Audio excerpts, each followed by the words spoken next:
What's up gamers, Lexi here with my starter build guide for the Crackling Energy Sorcerer in Season 10 of Diablo 4. I already playtested this build on the PTR with highly min-maxed gear, so in this video, I'll explain the starter gear setup that easily blasts through all Torment 4 activities and speed farms pit tier 75 in under 2 minutes. No mythic items were used in the gameplay footage in this video.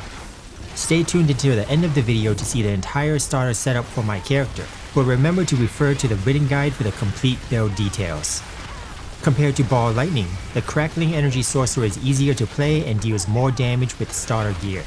Ball Lightning won't deal as much damage until you can obtain specific gearing with multiple Chaos Armor pieces to enable the overpower tech, so I highly recommend playing the Crackling Energy build first. Let's get started with the build mechanics for the Crackling Energy Sorcerer. The Crackling Energy Sorcerer is the best build to get into Torment 4 difficulty, thanks to its insane starting damage.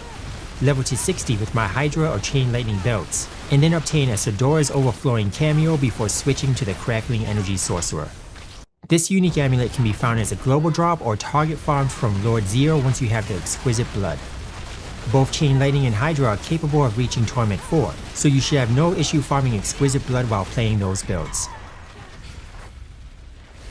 Esadora's Overflowing Cameo provides Crackling Energy with enough damage to instantly jump into Torment 4 difficulty. Wizard's Ball Lightning is cast to generate Crackling Energy until fully charged, and then they're rapidly unleashed with a damage bonus. Crackling Energy damage is further boosted by 10% for every level and shock skills you have equipped on the skill bar. With my current starter gear, I only have 4 additional ranks to core skills from Legendary Gloves, so there's a lot of potential for growth.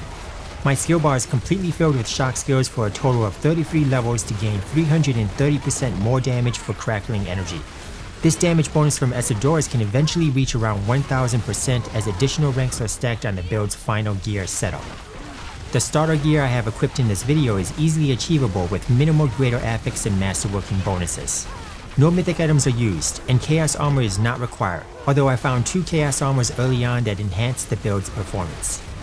Chaos Pants with Esadora's power grant a bigger bonus on the rapid discharge and allow a legendary amulet to be equipped for more damage. The legendary amulet can also provide cooldown reduction and evade cooldown reduction, which brings us to the next build mechanic for teleport. A Flicker Step Chaos Helm is great for improving mobility, enabling an infinite teleport setup for speed farming. Its implicit effect, attacks reduce evades cooldown by 2.5 seconds, is combined with the 1.5 seconds from legendary boots for a total value of 4 seconds. These reductions to evade cooldown apply to the teleport that replaces evade through its enchantment slot, often referred to as evade teleport. Being able to equip 2 boots with implicit stats makes reaching the 1-to-1 ratio of casting evade teleport after every attack much easier. This tooltip is bugged to not take into account teleport evade levels, so the cooldown of evade teleport is actually lower than stated.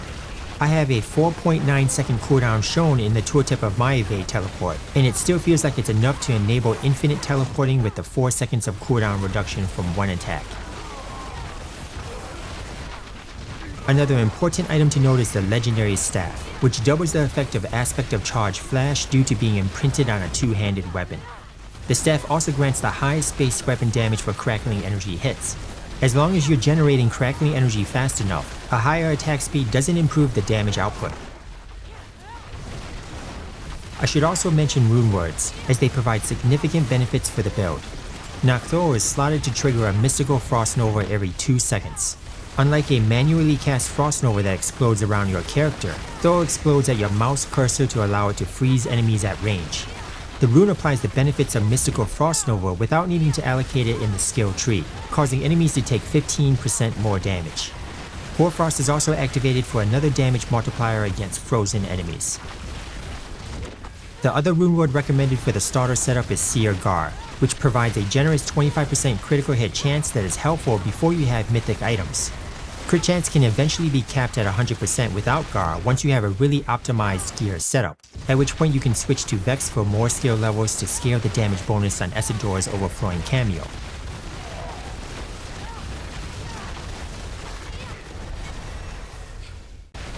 Once you have the starter setup working well enough to kill enemies quickly in Torment 4, which doesn't take much gearing at all, you can do an easy weapon swap to teleport and clear even faster.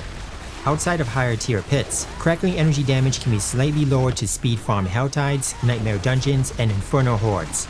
Simply swap the staff for a wand and focus setup. No other changes to the build, such as in the skill tree or Paragon setups, are needed. Splintering Energy is imprinted on the wand to enhance the lightning spears that are already triggered from its enchantment and unstable currents.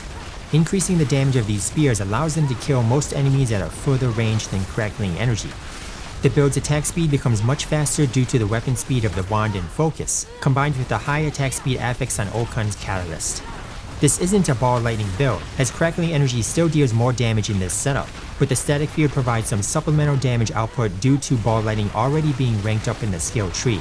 Just swap back to the staff when you need more DPS. If you enjoyed this video or learned something new, hit that subscribe button already! What are you waiting for? Just do it for more Diablo 4 content. Don't forget to check out the written guides for the builds mentioned in this video.